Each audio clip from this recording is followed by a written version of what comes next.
السوشيال ميديا والكارثة الأساسية والرئيسية في موضوع الطلاق والله والله والله أكتر حاجة خربت بيوت هي السوشيال ميديا.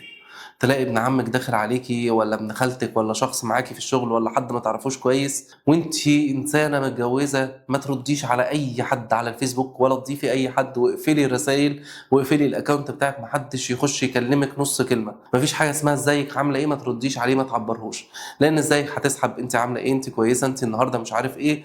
اول ما تحصل مشكله بينك وبين زوجك هتلاقي نفسك مخنوقه فتروحي للزفت ده اللي بيكلمك، انا مخنوقه النهارده ليه، ده انت جوهره، هو حد يضايقك، هو حد مش عارف ايه، ويبتدي يسحبك من ناحية سكة كلنا عارفينها كويس واللي هي بتؤدي إلى الطلاق. وأقسم بالله حصل نسب طلاق كتير جدا جدا جدا بسبب الباب الصغير اللي اتفتح بكلمة ازيك أو انت عاملة ايه لحد موجود عندك تكوني انت عارفاه معرفة بعيدة أو معرفة شخصية. وانس ان انت فتحتي الباب لكلمة ازيك الحمد لله بس رديتي عليه، تتوالى بقى السلسلة.